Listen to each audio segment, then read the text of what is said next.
ہر قوم کوئی نہ کوئی تہوار مناتی ہے، چونکہ معاشرہ انفرادی سطح پر بھی راضی رہنا چاہتا ہے اور اجتماعی ماحول بھی فراہم کرنا چاہتا ہے۔ قومیں بڑے بڑے تہوار مناتی ہیں، میلوں کا بندوبست کرتی ہیں، دن منائے جاتے ہیں۔ اسلام کے اندر بھی دن منائے جاتے ہیں، اور بڑی قریب ایک دن آنے والا ہے جسے عید الفطر کہا جاتا ہے۔ لیکن اسلام کے تہوار باقی قوموں کو یہ بتاتے ہیں کہ تہوار منائے کس طرح جاتے ہیں۔ تو سب سے پہلے تو یہ یاد رکھیں کہ اسلام کے اندر جب عید آتی ہے تو اس کا کوئی مقصد ہے، اور ہم نے عید کو کس طرح منانا ہے یہ سارا کچھ ہمارا دین ہمیں بتاتا ہے۔ پہلے تو آپ دیکھیں کہ عید مسلمان نے کس طرح منانی ہے۔ سویرے جب اس نے اٹھنا ہے تو اس نے فجر کی نماز کے بعد دوبارہ سے تیاری کرنی ہے، غسل کرنا ہے، صاف لباس پہننا ہے، خوشبو لگانی ہے، اور کرنا یہ ہے کہ نماز کے لیے جانا ہے۔ اس کے عید کا آغاز، اس کے اس خوبصورت تہوار کا آغاز اللہ تبارک و تعالیٰ کی عبادت سے ہو رہا ہے، اور عید منا کب رہا ہے؟ رمضان کے 30 روزے پورے کرنے کے بعد یا 29 کا چاند دیکھنے کے بعد۔ تو سب سے پہلے ہمیں یہ بتایا جا رہا ہے کہ جب تم عید مناؤ گے تو تم سجدہ شکر کے ساتھ مناؤ گے، اپنے رب کے ساتھ جڑ کے مناؤ گے، اللہ تبارک و تعالیٰ کی عبادت کے ساتھ مناؤ گے۔ تو اس میں کوئی شور و غوغا نہیں، کوئی ریلیاں نہیں، کوئی جلوس نہیں، کوئی پٹاخے نہیں، کوئی گانا باجا نہیں۔ اللہ کی عبادت کے ساتھ بتایا جائے گا کہ تمہارا جو تہوار ہے وہ تہذیب کا، شائستگی کا، خوبصورتی کا، نظم و نسق کا ایک بہترین ذریعہ۔ تم بڑے راضی جب ہوگے تو پھر بھی تم اپنا ساری جھکاؤ گے رب کی بارگاہ میں، پھر بھی تم یہی کہو گے سبحان ربی العظیم، پھر بھی تم یہی کہو گے سبحان ربی الاعلیٰ، پھر بھی تم اس کی بارگاہ میں جبین نیاز جھکاؤ گے۔ پہلی بات۔ دوسری بات، ہمیں پیغام عید یہ ہے کہ یہ جو تمہارے پاس عید کا دن آیا ہے یہ اجتماعیت کا دن ہے۔ آپ جب صف میں کھڑے ہوں گے نماز عید کے لیے تو کیا امیروں کی صفیں علیحدہ ہوں گی؟ غریبوں کی الگ ہوں گی؟ کیا پڑھے لکھوں کی الگ ہوں گی اور ان پڑھ لوگوں کی الگ ہوں گی؟ کیا قبیلوں کی الگ ہوں گی اور دوسرے قبیلے کی الگ ہوں گی؟ ایسا نہیں، ایک ہی صف میں کھڑے ہو گئے محمود و یاز، نہ کوئی بندہ رہا نہ کوئی بندہ نواز، صاحب و محتاج و غنی ایک ہوئے، اور تیری سرکار میں پہنچے تو سبھی ایک ہوئے۔ اجتماعیت کا اظہار ہے، اجتماعیت کا۔ عید کا پیغام اجتماعیت کا اظہار۔ اور پھر نماز عید ختم ہوئی تو سب نے ایک دوسرے کو گلے لگایا، غریب نے امیر کو، امیر نے غریب کو، پہلے ایک صف میں نماز پڑھی پھر گلے لگایا، چھوٹے نے بڑے کو، بڑے نے چھوٹے کو، سب ایک دوسرے کے ساتھ محبت کا رشتہ قائم رکھنے لگے۔ تو عید نے دوسرا پیغام اجتماعیت کا دیا کہ تم اللہ تبارک و تعالیٰ کی توحید کے نام پر، تم رسول پاک صلی اللہ تعالیٰ علیہ وسلم کی غلامی کے نام پر ایک ہو، ایک۔ ہزاروں قومیں وجود میں آئیں دہر میں خشک و تر کے رشتے سے، پر ہم نے بنیاد دوستی رکھی یاد خیر البشر کے رشتے سے۔ اور اقبال کہنے لگے اپنی ملت پر قیاس اقوام مغرب سے نہ کر، خاص ہے ترکیب میں قوم رسول ہاشمی۔ یہ جو نماز پڑھ رہے ہیں اور بعد میں گلے مل رہے ہیں، ان کا ایک ہی تعارف ہے کہ یہ رسول ہاشمی کی قوم ہے۔ یہ تعارف اجتماعیت کا درس، پیار کا درس، مساوات کا درس، چھوٹے بڑے کے فرق کو ختم کرنے کا درس، امیر غریب کی تفریق مٹانے کا درس، اس کا نام عید ہے۔ دوسری بات یہ ہے کہ ہم نہ اسلام کے ماننے والے ہیں۔ اسلام باقی سارے مذاہب سے اس لیے مختلف ہے کہ اسلام رسم و رواج کا نام نہیں۔ ہم نہ دین کو اس طرح لیتے ہیں جس طرح کوئی مخصوص سی رسم و رواج نہیں ہوتا۔ اب میں مسجد کے اندر تو نہیں نا تم سے جھوٹ بولوں گا، او بھائی آپ کا دین صرف مسجد میں ہی سچ بولنے کا نہیں کہتا، ہر وقت ہی سچ بولنے کا کہتا ہے۔ آپ صرف رمضان المبارک کے اندر ہی صدقات و خیرات، عبادت، ریاضت نہیں کریں گے، پورا سال ہی کریں گے۔ راشن ونڈن والے لوگ کو عیدوں بعد بھی بھوک لگ دیجئے۔ اسلام مخصوص پوجا پاٹ کا نام نہیں کہ آپ تھوڑی دیر کے لیے عبادت کر لیں، تھوڑی دیر کے لیے نیک ہو جائیں، کچھ مخصوص دن آئیں تو ان دنوں میں بدل جائیں اور باقی آپ اپنی روٹین جاری رکھیں۔ اس کا نام مذہب نہیں۔ مذہب اسلام تو ہمہ وقت، ہر وقت نگرانی کی بات کرتا ہے۔ تو اس کو اس طرح کا نہ بنائیں. آپ یقین کریں بعض اوقات محسوس ہوتا ہے کہ رمضان شریف آیا تو بعض لوگ سمجھتے ہیں ایک مہینہ آیا ہے، شاید معاذ اللہ اس کے چند مخصوص رسم و رواج ہیں وہ ہم نے پورے کرنے ہیں اور اس کے بعد فارغ. یہ کوئی رسم ہے؟ عبادت میں اور رسم میں فرق ہوتا ہے. اس کی معنویت کو، اس کے حسن کو تو سمجھیں.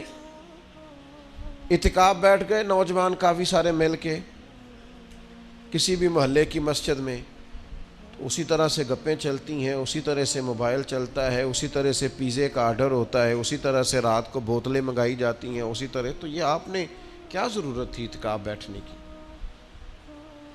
اگر آپ اس کی معنویت کو ہی نہیں سمجھے کہ اعتکاف تو بیٹھا جاتا ہے شب قدر کی تلاش کے لیے، وہ تو ساری رات ٹک ٹکی لگا کے ڈھونڈتا ہے معتکف کہ کہیں مجھے وہ جلوے نظر آئیں جو جلوے اللہ شب قدر میں عطا کرتا ہے. اس کو تو ہوش ہی نہیں ہوتی کھانے کی، پینے کی، باقی معاملات کی. وہ تو محو ہے، کسی کام آیا ہوا ہے. ہم سے فقیر بھی اب پھیری کو اٹھتے ہوں گے، اب تو غنی کے در پر بستر جما دیے. تو میرے عزیز یاد رکھیں کہ مخصوص پوجا پاٹ نہیں، دین کو بطور رسم نہ لیں کہ ایک مخصوص ٹائم آیا ہے تو لہٰذا ہم دین اپنے ہر کام میں. نماز بے حیائی اور برائی سے روکے گی. حج کرنا ہے تو اس کا بہترین زادرہ تقویٰ ہے. اگر روزے رکھنے ہیں تو مقصود یہ ہے کہ لعلکم تتقون، تم پرہیزگار ہو جاؤ. اپنے آپ کو اس کی معنویت میں لائیں، اس کی خوبصورتی میں لائیں. اب تو کئی دفعہ میرا دل نہیں کرتا، لوگ کہتے ہیں تقریر سنیں گے، واز سنیں گے، نعت سنیں گے، محفل سجے گی. تو میں کہتا ہوں کہ آپ پہلے یہ بتائیں کہ آپ اس کی معنویت کو سمجھتے ہیں؟ اس کا معیار کیا ہے دین کے اندر وہ آپ کو پتہ ہے؟ کیا اس کو ہم نے ایک رسم لیا ہوا ہے؟ اللہ رسول کی بات کو بڑا مزہ آیا، بڑا لطف آیا، بڑے نعرے لگے. آپ سمجھ رہے ہیں کہ بات کیا ہو رہی تھی؟ آپ کو پتہ ہے کہ اس بات کا معیار کیا ہے؟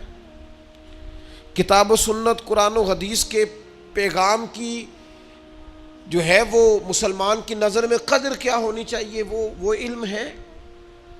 تو رسومات سے نکلیں، حقیقت کا سفر کریں. اتنی دیر ہو گئی تقریریں کرتے، تقریریں سنتے، جلسوں میں جاتے، کتنے رمضان آئے، کتنی چیزیں آئیں. کہیں تو ہم بدل جاتے. 50 لاکھ سے زیادہ لوگ اگر عمرے پہ جمع ہو گئے ہیں تو چلو 25 لاکھ ہی ان میں سے واپس آ کے دیانتدار ہو جائیں، عبادت گزار ہو جائیں، اسلام کے حسن کو سمجھیں. 40 لاکھ حج کرنے جاتا ہے تو اس میں سے 20 لاکھ ہی سچی توبہ کر کے آ جائے. لیکن مدینے گئے، کعبے گئے، کربلا گئے، جیسے گئے تھے گھوم پھر کے واپس سو آ گئے. سٹیٹس لگاؤ. اب تو کئی دفعہ تکلیف ہوتی. میں ذاتی طور پر اس قدر زیادہ پریشانی میں آ جاتا ہوں، کئی جگہوں پہ جا نہیں پاتا، طبیعت نہیں مانتی. دل کرتا ہے کسی پرانے دوست سے ملیں، اس سے بات کریں، اس کے پاس 4 گھڑیاں بیٹھیں. دل کرتا ہے کسی جگہ انسان بغیر مووی کے بھی کوئی بلائے، اس کے پاس چند گھڑیاں بیٹھیں. کوئی ملنے آئے تو کہے آپ سے ملنے آئے ہیں، آپ کی فوٹو سے نہیں ملنے آئے. کچھ تھوڑا سا یار اصل کا سفر بھی تو کرو نا. اب تو آپ یقین کریں، والدہ کے لیے جس نے سوٹ خریدا ہے اس نے بھی ایک دوست مجھے دکھا رہا تھا، اس نے بھی سٹیٹس پہ لگایا ہے. تیری اماں نے جو تیرے لیے کپڑے ساری زندگی بنوائے، ابا جی نے، انہوں نے فوٹو کھینچی تھی اس کی، سٹیٹس پہ دیا تھا، یہ میں نے اماں کے لیے شاپنگ کی. چھوڑ دیں یار، آپ زندگی کی خوبصورتی اور معنویت کو لیں تو رسم سے باہر آئیں. دنیا میں جتنے بھی لوگ تھوڑی سی شعور کی آنکھ کھولتے ہیں نا، وہ کسی مذہب کو ماننے والے نہ ہوں یا ماننے والے ہوں، جب شعور بیدار ہوتا ہے نا تو 2-4 سوالوں کے جواب وہ تلاش کرنے شروع کر دیتے ہیں. ایک تو سوال ان کے ذہن میں یہ اٹھتا ہے کہ انسان کیوں پیدا ہوا ہے، کہاں سے آیا ہے، اگر آیا ہے تو پھر آیا کہاں سے ہے اور کیوں آیا ہے. اور پھر یہ بھی سوال پیدا ہوتا ہے کہ سب انسان ایک جیسے سٹیٹس کے کیوں نہیں. کوئی امیر ہے، کوئی غریب ہے، کوئی پڑھا لکھا ہے، کوئی ان پڑھ ہے، کوئی خوبصورت ہے، کوئی ظاہری طور پر لوگوں کی نظر میں بدصورت ہے، کوئی آقا ہے، کوئی غلام ہے. ان سوالوں کے لوگ جواب چاہتے ہیں. مقصد حیات کیا ہے اور انسان کو کس نے بھیجا ہے, کس مقصد کے لیے بھیجا ہے, ہم کیوں آئے ہیں, اس کا نا جواب چاہیے حضرت انسان کو. پھر وہ یہ سوال مختلف لوگوں کے ذہنوں میں گھوما, گھومتے گھومتے کوئی کسی طرف نکل گیا, کوئی کسی طرف نکل گیا. ایک بڑا ادیب آدمی تھا, بڑا بہترین شاعر تھا, وہ کہنے لگا اصل میں نا انسان ایک پھول ہے, تو بہار کا موسم آتا ہے تو کھل جاتا ہے, جوانی ہے, صحت ہے, تندرستی ہے. پھر خزاں آتی ہے تو آہستہ آہستہ اس کے پتے مرجھا جاتے ہیں. پھر زیادہ ہی پتجھڑ آتا ہے تو ٹوٹ جاتا ہے, یعنی انتقال کر جاتا ہے. لہذا ایک خوشبو ہے, ایک پھول ہے. اس نے بھی بات کی, چلو ٹھیک کی ہوگی. پھر ایک اور شخص بولا, اس نے کہا نہیں, بنیادی طور پر نا پوری دنیا کے اندر مختلف کردار اللہ نے بنائے ہیں. کوئی باپ ہے, کوئی دادا ہے, کوئی بیٹا ہے, کوئی پوتا ہے, کوئی بھائی ہے. تو سب اپنا اپنا کردار نبھاتے ہیں اور پھر اپنے اپنے وقت پر وہ رخصت ہو جاتے ہیں, کیونکہ اب کردار بدلنے کی باری آ گئی. اب وہ جو باپ تھا اس نے دادا بننا ہے, اور وہ جو پوتا تھا اس نے باپ بننا ہے. لہذا وقت بدلتا ہے تو یہ کردار بھی بدل جاتے ہیں. لوگ اپنے اپنے حساب سے کوششیں کرتے رہے, یہاں تک کہ بعض نے یہ بھی کہہ دیا کہ انسان پہلے حیوان تھا. یہ ترقی کرتے کرتے کسی نے کچھ کہا, کسی نے کچھ کہا, لیکن یاد رکھنا یہ راز اگر کھولا ہے نا کسی نے, تو اسی نے کھولا ہے جس نے انسان بنایا ہے. یہ اسی نے کھولا ہے. جو فلسفیوں سے کھل نہ سکا اور نکتہ وروں سے حل نہ ہوا, وہ راز ایک کملی والے نے بتلا دیا چند اشاروں میں.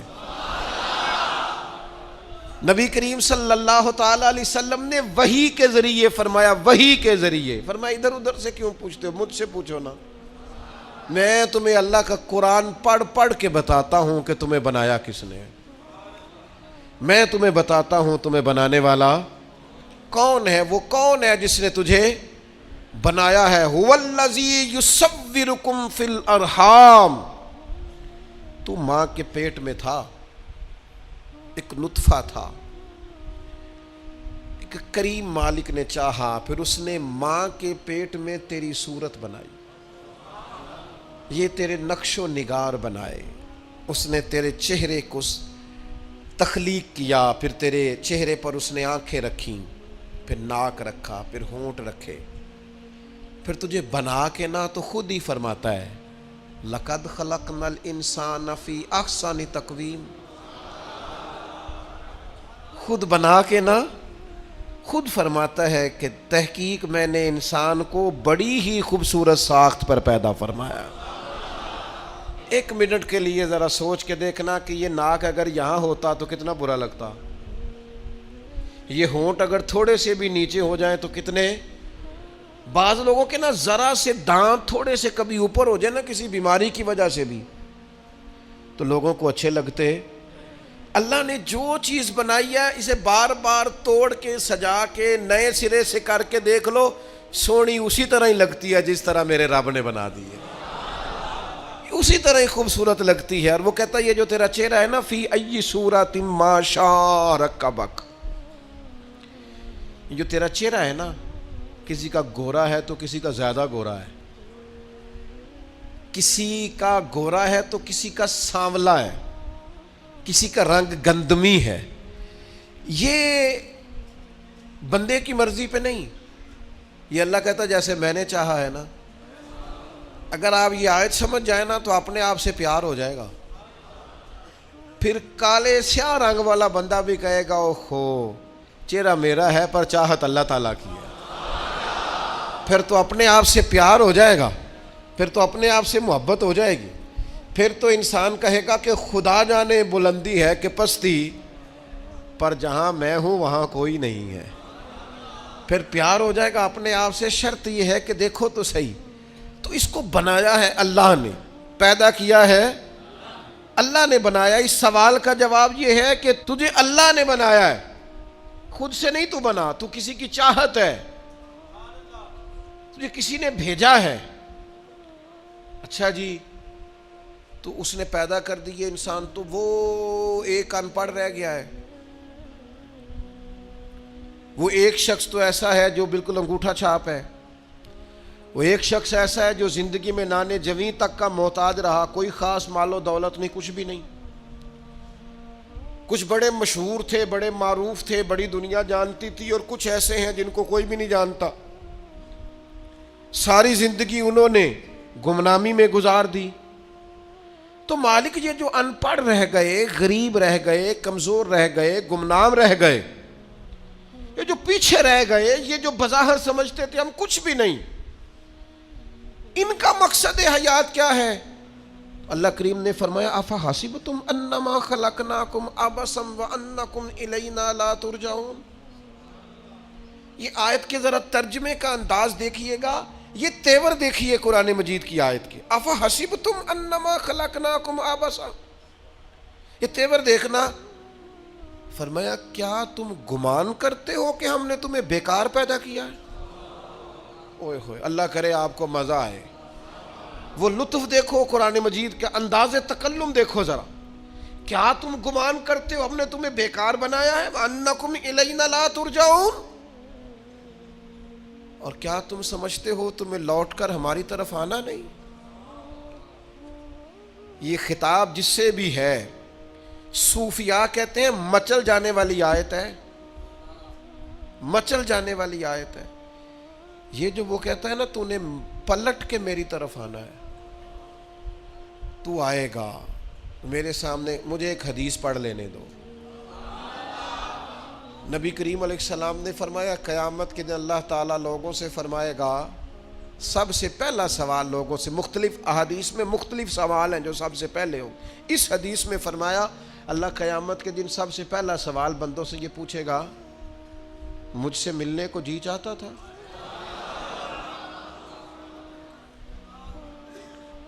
میرے تے لنگ کئی مہینے تے برس گئے تے تیری دید نو دیدے ترس گئے، مجھ سے ملنے کو جی چاہتا تھا؟ میں آپ کو بات عرض کروں، مزہ نہیں آ جائے گا رب رسول کو دکھڑے سنانے کا؟ لطف نہیں آ جائے گا ان کی بارگاہ میں بیٹھ کے حال دل عرض کرنے؟ کیا منظر ہوگا، کیا رنگ ہوگا، کیا انداز ہوگا، خدا خود میر مجلس بود۔ کریم فرماتے رب بندوں سے فرمائے گا مجھ سے ملنے کو جی چاہتا تھا؟ عرض کریں گے مالک بڑا ہی چاہتا تھا۔ اب وہ کریم ہے نا، دریائے رحمت جوش پہ ہے، تو حضور فرماتے ہیں دوسرا سوال رب فرمائے گا، یہ تمہارا مجھ سے ملنے کو کیوں جی چاہتا تھا؟ یہ کیوں جی چاہتا تھا بھلا مجھ سے ملنے کو؟ یہ انداز دیکھیے۔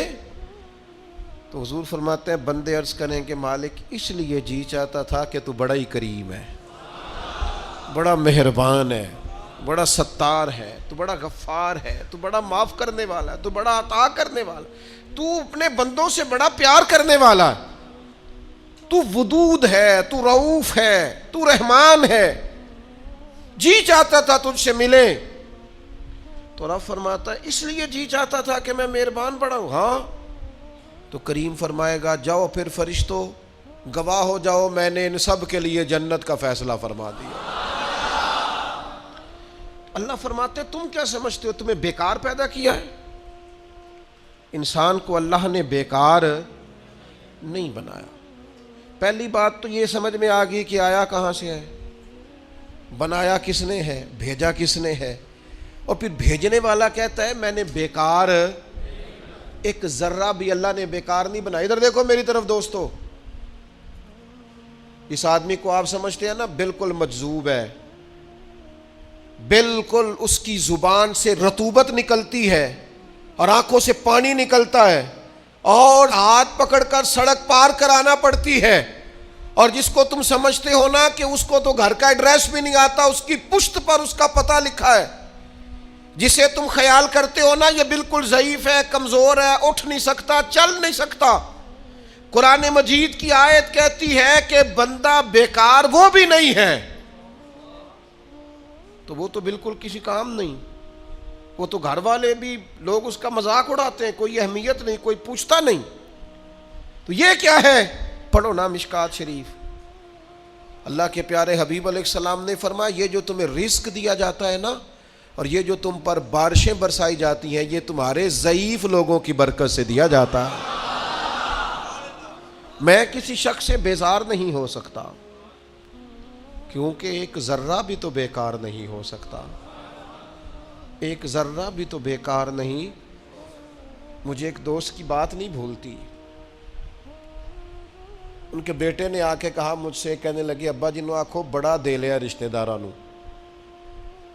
تے بڑا ونڈ لیا، وہ کہڑا کو نہ نیکی کردے نے، سوا سائڈ تے ہو کے غیبتاں کردے نے، آنکھوں نے ان بس کرن. اور وہ تھوڑے تھوڑے نالاں بھی تھے. چند باتیں اس نے اس طرح کی بتائیں جو واقعہ شکایت والی تھی. تو میں نے ان بزرگوں سے کہا، میں کہ پاجی منڈا بھی پریشان ہے، گھر دے بھی تو چھڈو.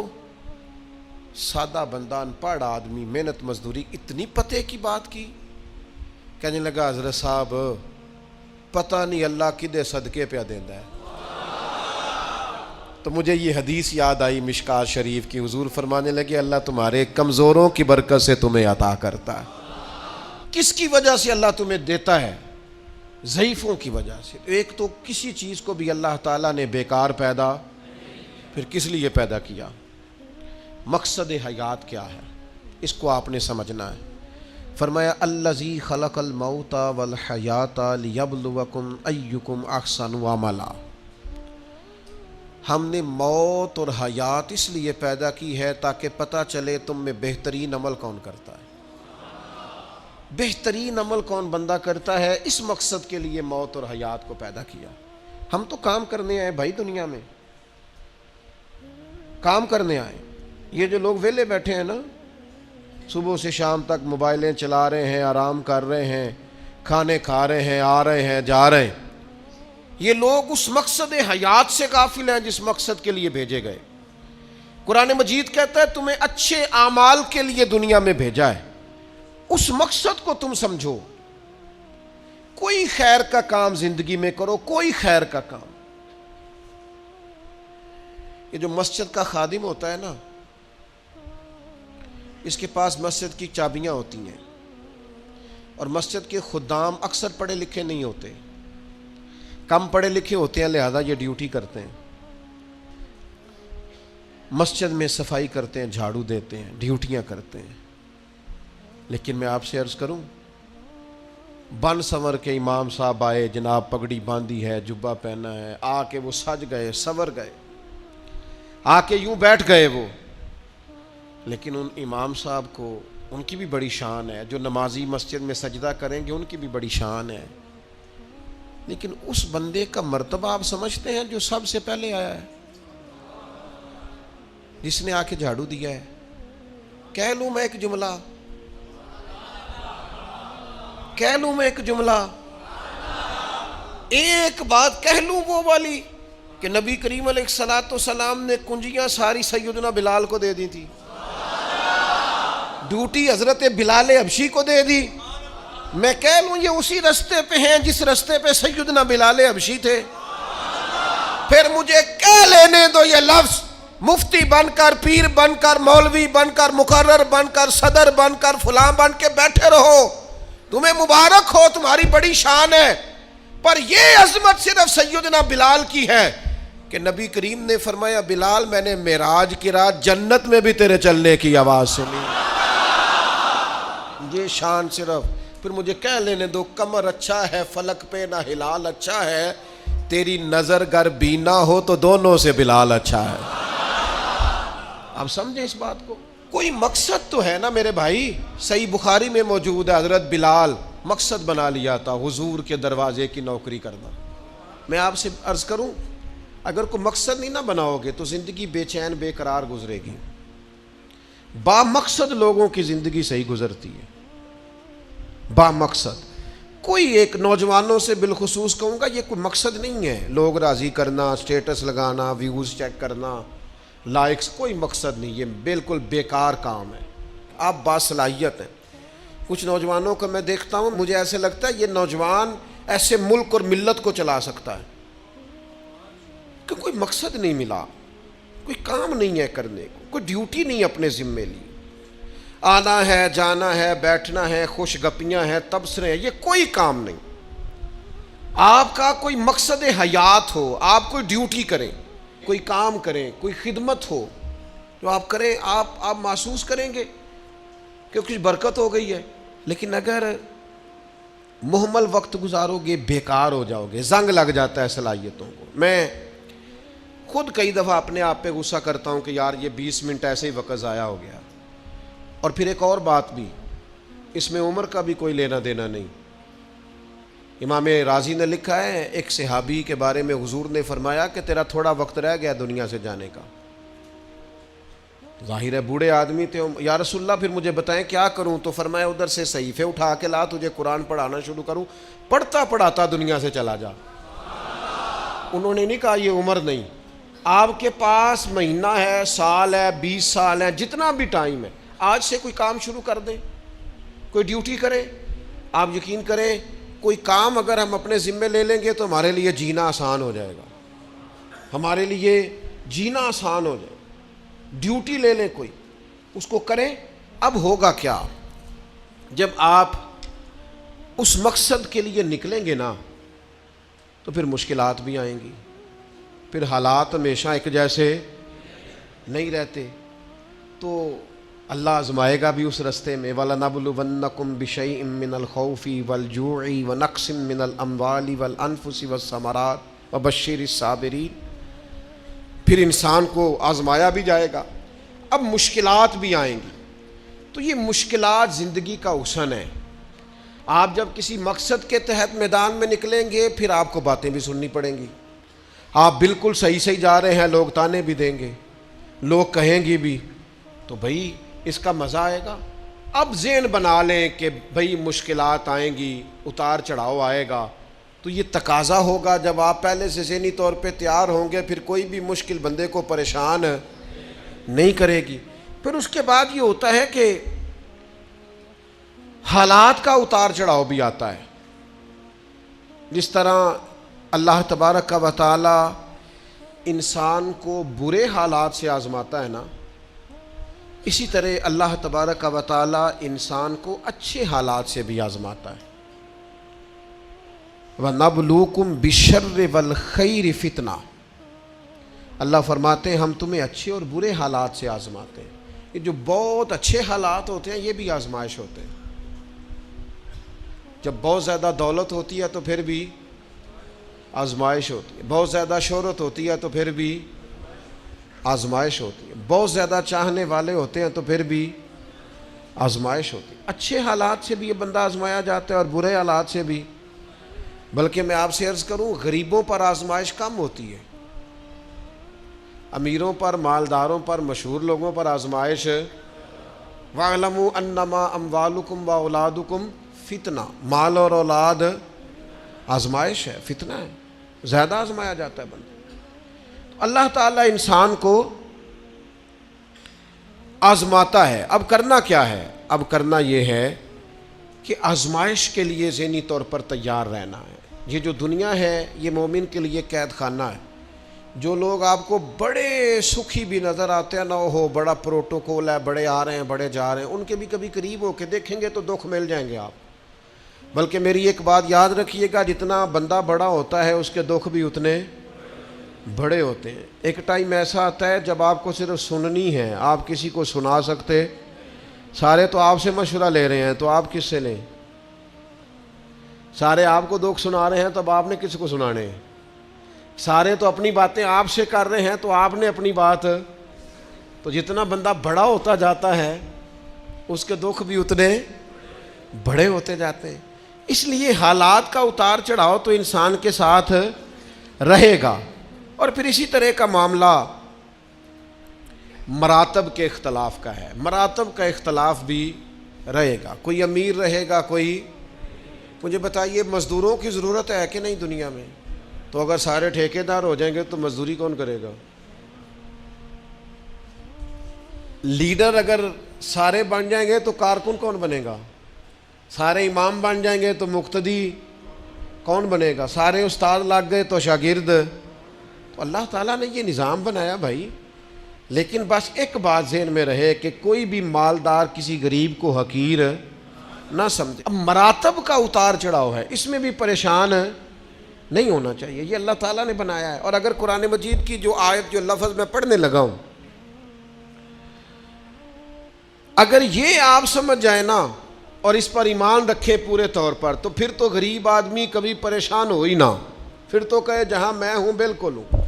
اللہ تعالیٰ نے قرآن مجید میں فرمایا وَلَوْ بَسَطَ اللَّهُ الرِّزْقَ لِعِبَادِهِ